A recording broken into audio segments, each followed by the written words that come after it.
के कारण कितना बड़ा युद्ध हुआ महाभारत का, कितना बड़ा युद्ध हुआ। और आज घर घर में जुआ खेला जा रहा है। खेला जा रहा है कि नहीं, मुझे बताइए, खेला जा रहा है कि नहीं? आप कहेंगे कहां खेला जा रहा है, बताऊं? ड्रीम 11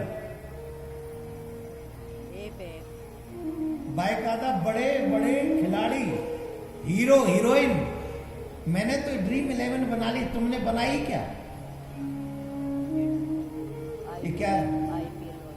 बड़े बड़े हीरो हीरोइन ड्रीम 11 के लिए प्रेरित करते हैं और बाद में कहते हैं जोखिम, ये वित्तीय जोखिम हो सकता है, इसमें रिस्क है। वो अपने बल पे कर, वो कोई आकाशवाणी बोलती है, वो कोई हीरो हीरोइन नहीं बोलता। हमारे बच्चों को जुआ खेलने का आदी बनाया जा रहा है, उसमें पैसे का प्रलोभन दिया जा रहा है। एक और बात बता दो, जुए का अरबों खरबों रुपए भी तुम्हें मिल जाए तो भी तुम्हारा विनाश ही करने वाला है, तुम्हारा विकास नहीं हो सकता जुए के पैसे से। जुए का पैसा सिर्फ नाश कर सकता है, जुए का पैसा किसी का भला नहीं कर सकता। और दुर्भाग्य देखो, आज हमारे देश ने इसको स्वीकार कर लिया। घर घर में जुआ खेल, बोला कोई बात नहीं, खेलो।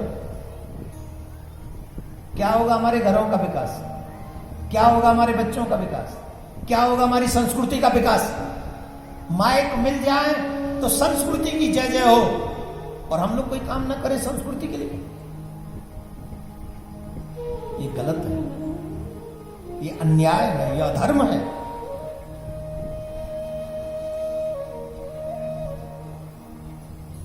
हमें हमारे बच्चों को बचाना होगा, हमें हमारे बच्चों की संस्कृति संस्कार बचाने होंगे। मैं इसका विरोध करता हूं। ये ड्रीम 11 किसी के बाप का राज है क्या? खुलेआम जुआ चल रहा है टीवी चैनलों पर। मेरे बच्चों को बिगाड़ने का अधिकार किसको दिया? कैसे आप कर सकते हो? अरे हमारे सामने इतिहास है, धर्मराज ने जुआ खेला, महाभारत का युद्ध हो गया, और हमने अपने बच्चों के जीवन में वो जुआ झोंक दिया। ये गलत है, ये बहुत बड़ा अन्याय है, ये देश के साथ अन्याय है, इसे रोकना चाहिए, अवश्य रोकना चाहिए। एक बार धर्मराज ने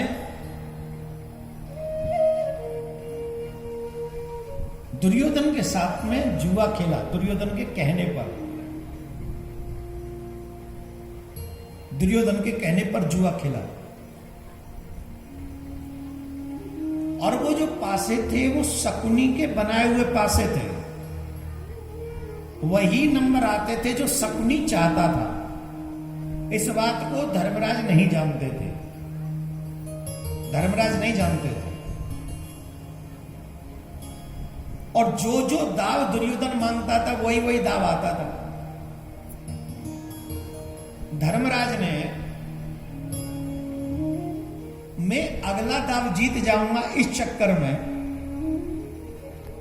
वो दाव पे अपने आप को भी लगा दिया, भाइयों को भी लगा दिया, अंत में द्रौपदी को भी दाव पे लगा दिया।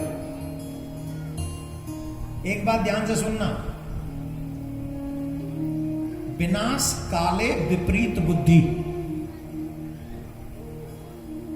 जब जीवन में हमारा विनाश निश्चित होता है तो हमारी बुद्धि विपरीत दिशा में जाती है। जितने भी युवा यहां पर बैठे, ध्यान से सुन लो,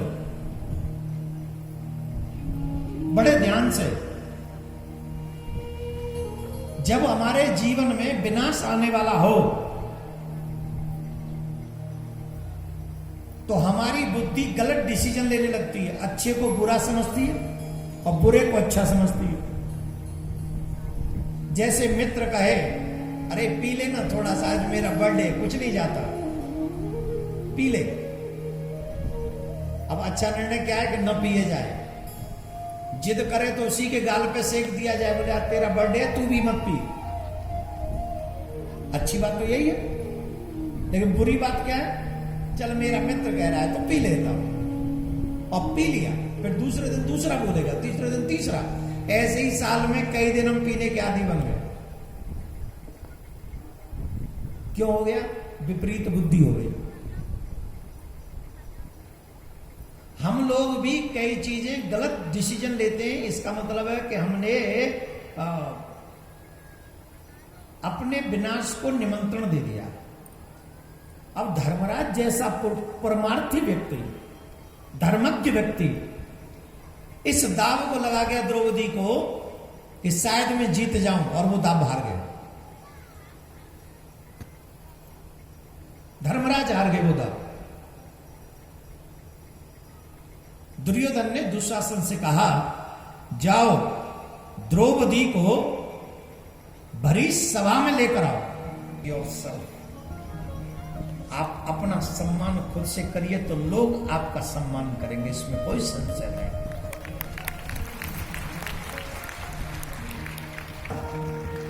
बताइए किसके धर्म में 9 दिन लगातार देवियों का पूजन होता है? बोलिए,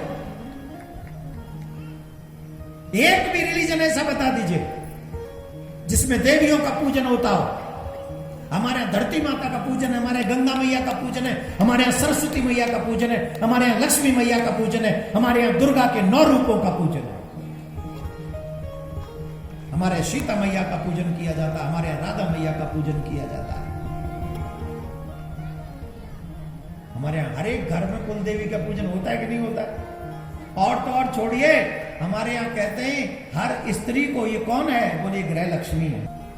अब 2-3 पत्रकार हमसे बार बार एक पूछते हैं बात, अब ईमानदारी से बताओ, वो जो विदेशी देवियां होती हैं 2 कपड़ों में होती है, वो 2 कपड़े कोई भी लगा लो, जो आपकी इच्छा हो, वो जो आपकी सोच हो, वो 2 कपड़े लगा लो। ईमानदारी से बताओ, पैर छूने का मन करेगा? ईमानदारी से बताओ भाई, हम कोई राजनीतिक आदमी नहीं है ना, हमारी बात को गलत तरीके, हमारी भावना को समझो, हमारी भावना क्या है। और कोई भी स्त्री साड़ी पहन के आए, कोई भी स्त्री, कोई भी कन्या सूट पहन के आए, सर ढका हुआ हो, माथे पे चंदन लगा हुआ हो, हाथ में माला झोली हो, गले में तुलसी हो, चाहे वो किसी की भी बेटी हो, माय डियर, उसके पैर छूने का मन करेगा।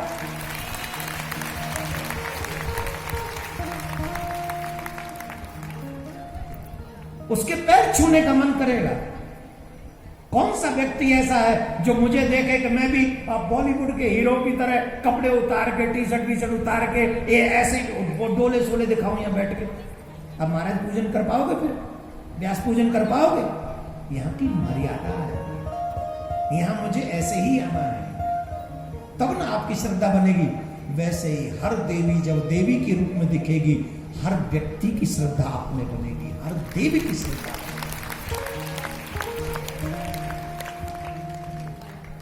मैं सिर्फ सलाह देता हूं, हमें अपने बॉडी से, अपने ड्रेसअप से, अपने दर्शन से अपने आप को सिद्ध करना है कि हम वाकई सबके सम्मान के योग्य हैं। भरी सभा में द्रौपदी को बुलाया गया, भरी सभा में केस पकड़े हुए थे दुशासन ने द्रौपदी के।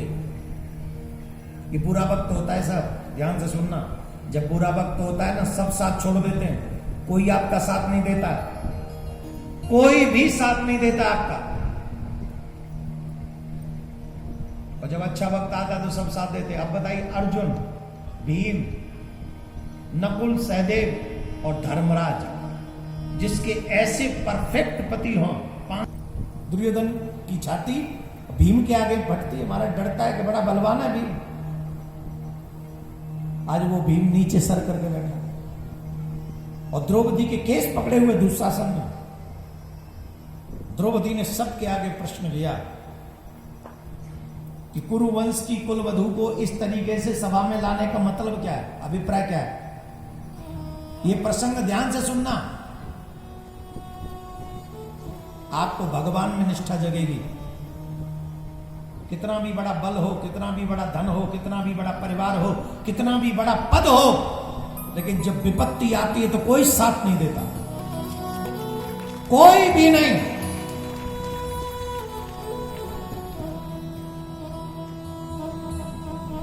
द्रौपदी ने पूछा क्यों मुझे लाया गया, बताया जाए मुझे। पितामह भीष्म, कृपाचार्य, द्रोणाचार्य, सबका सर नीचे, सबका सर नीचे, कोई बोलने को तैयार नहीं, कोई भी नहीं। दुर्योधन ने बताया कि देखो तुम्हारे पति ने तुमको जुए में हार गए, अब तुम हमारी दासी हो, कुरुवंश की बहू नहीं हो, अब तुम हमारी दासी हो। द्रौपदी ने पूछा मुझे एक और बात बताई जाए, मेरे पति ने पहले अपने आप को हारा कि मुझे हारा? धर्मराज जी के साथ आपका जुआ हुआ? बोले हाँ। तो धर्मराज ने पहले अपने आप को हारा कि मुझे? बोले पहले अपने आप को हारा, फिर अपने भाइयों को हारा और फिर तुझे हारा। द्रौपदी ने कहा तुम लोग यहाँ मर्मज्ञ लोग बैठे हो, धर्म को जानने वाले लोग बैठे हो, विद्वान लोग बैठे हो, समझदार लोग बैठे हो, बुद्धिजीवी लोग बैठे हो, मुझे कृपा करके बताया जाए जो खुद ही अपने आप को हार चुका हो वो अर्जुन की विधाता पत्नी को कैसे हार सकता है? कैसे हार सकता है? अगर वो हार गए तो तुम्हारे दास हो गए, तुम्हारे दास हो गए तो मैं अर्जुन की विधाता पत्नी हूं, वो मुझे कैसे हार सकते? और इस बात का जवाब पूरी सभा में किसी के पास नहीं था, किसी के पास नहीं। एकदम सब मौन, सबने सर नीचे कर लिया। द्रौपदी ने सबसे पूछा, किसी ने जवाब नहीं दिया। यह प्रसंग बड़ा सुनने योग्य है। बुद्धिजीवी लोग, समर्पित लोग, भक्त लोग, उनको यह प्रसंग बड़े मन से सुनना चाहिए। उस सभा में कुल कृपाचार्य बैठे हुए थे जो कि कौरवों के कुल गुरु हैं। कौन है? कौरवों के कुल गुरु हैं, कुरुवंश के कुल गुरु हैं।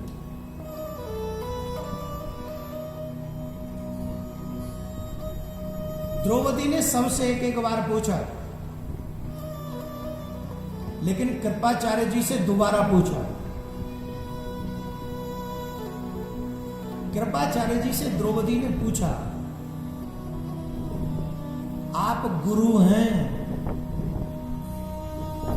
और इस संसार में हर समस्या का समाधान गुरु के पास होता है। अगर गुरु ही मौन हो जाएगा तो फिर संसार का समाधान, समस्याओं का समाधान, संसार के दुखों का निवारण कौन करेगा? और वैसे भी आपके नाम में भी कृपा शब्द छिपा है। कृपा शब्द है आपके नाम में, कृपाचार्य। उस शब्द को सार्थक कीजिए। आप बताइए, जो खुद हार चुका है वो दूसरे की विधाता पत्नी को कैसे हार सकता है? मेरा निवेदन है, जितने भी लोग बैठे बड़े शांति से बैठे रहे। एक दो लोग आना जाना कर रहे हैं बार बार, आपको 20 मिनट 25 मिनट शांति से बैठना चाहिए, एकदम शांति से। अच्छा, कई तो बड़े अच्छे हो गए, यहां से उठ के सीढ़ियों पे जाके बैठ गए। लेकिन कई बार जब गुरु बोलते नहीं है ना तो इशारों से ही समझा देते हैं। कृपाचार्य बोले नहीं, कृपाचार्य ने इशारा किया। क्या इशारा किया? अपनी एक उंगली ऊपर उठा दे, एक उंगली ऊपर उठा दे। अर्थ तो बाद में समझाऊंगा, लेकिन एक चीज समझा देता हूं। जो समझदार होते हैं शिष्य, वो गुरु के इशारे को भी समझ लेते हैं। और जो ना समझ होते हैं उन्हें कितनी भी बार भागवत सुना लो, वो वहीं थे जहां पहले दिन थे। कई कथा सुनने के बाद भी वहीं रहते। वो कह रहे थे तू इन अनेकों के चक्कर में मत पड़। ये जो अनेक यहां तुझे बैठे हुए दिख रहे हैं, इनसे कोई आशा मत रख। अगर तुझे आशा रखनी है तो उस एक में आशा रख ले जो किसी को निराश नहीं करता, जो किसी को निराश नहीं करता, उसी से आशा रख ले, तेरी आशा निष्फल नहीं जाएगी। और दुर्योधन साड़ी खींच रहा था महाराज। माताएं, बहन, भाई, बंधु, ध्यान से सुनना इस बात को। द्रौपदी की उस समय रजस्वला स्थिति थी, आजकल जैसे नहीं थे। रजस्वला स्थिति जो देवियों का मासिक धर्म होता है, उन दिनों में देवियां 4 दिन निकलती नहीं थी घर से बाहर, और एक ही वस्त्र पहनकर रहती थी, वो साड़ी। द्रौपदी पर एक ही वस्त्र था और दुशासन उसका केस पकड़े हुए था। द्रौपदी ने एक हाथ से साड़ी और एक हाथ से ऊपर उठा रखा था, द्वारका नाथ मेरी रक्षा करो। और जब गुरुदेव ने कहा कि एक पे भरोसा कर, द्रौपदी ने दोनों हाथ ऊपर कर दिए। अब तू जाने तेरा काम जाने। बिनु काज आज महाराज लाज गई मेरी, दुख हरो द्वारका नाथ शरण में तेरे। अब भयो पाप को,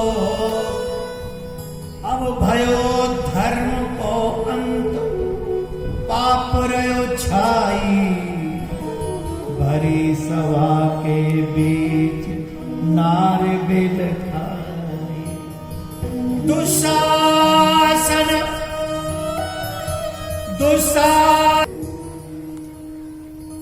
और कहा मेरे दुख तू ही दूर कर सकता है, दोनों हाथ ऊपर करके। भगवान ने एक क्षण की देरी नहीं की, एक क्षण की, और एक क्षण का विलंब किए बगैर भगवान द्रौपदी की साड़ी में समा गए।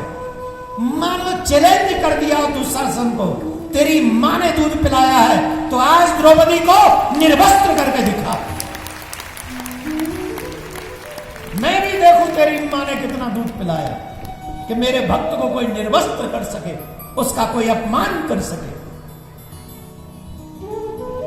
10,000 हाथियों का बल था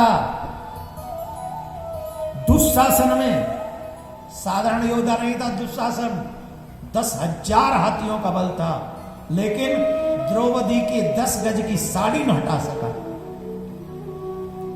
क्या ये तुम्हारे विश्वास के लिए पर्याप्त नहीं है उदाहरण, ये कथा? भगवान कहते मैं सब सह लेता हूं, लेकिन जब कोई मेरे भक्त का अपराध करता है मैं उसका नाश कर देता हूं। ध्यान से सुन लीजिए, भगवान कहते हैं जो मेरे भक्त का अपराध करता है मैं उसका नाश कर देता हूं। प्रमाण है, उठा के देख लो। भगवान के भक्त द्रौपदी का अपमान किया दुशासन ने, बताओ क्या बचा धृतराष्ट्र के वंश में?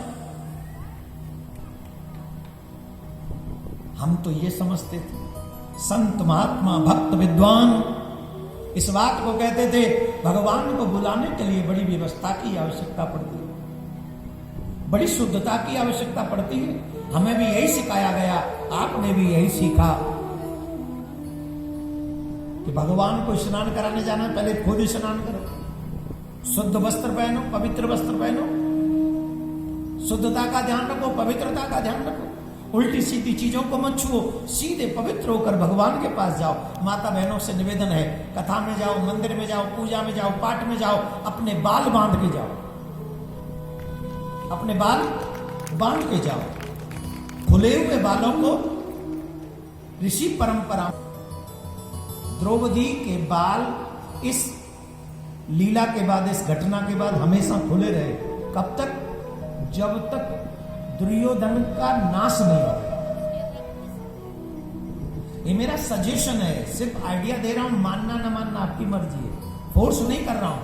पूजा के समय बाल, अब कई माताएं बहन जाती हैं बाल धो के, सोमवार को बाल धोए, पानी चूरा है अभी टपक रहा है, और शिव जी पे चले गए और शिव जी पे लोटा ढार रही हैं।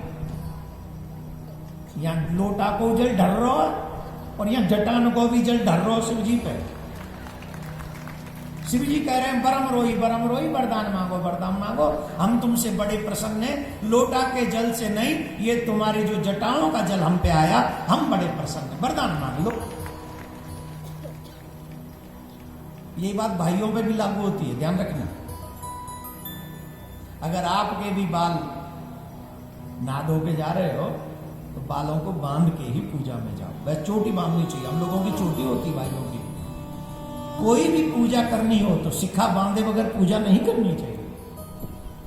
सिक्खा बांधो पहले, माताएं चोटी बाल बांधे, पूजा का फल तब मिलता है हमको। बोलो राधे राधे।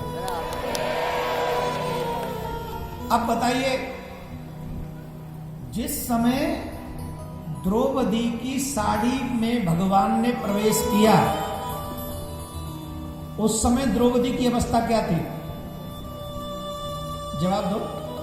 जाना, माला जाप नहीं करना, तिलक नहीं लगाना, कहते कि नहीं? बोलो, आपने सबने सुना होगा। लेकिन जब विपत्ति इस स्थिति में पड़ गई द्रौपदी पे, तो भगवान के भक्तों पर जब संकट पड़ता है तो भगवान न अवस्था देखते हैं न व्यवस्था देखते हैं, पढ़ते हैं मेरे भाई, दौड़ पड़ते हैं।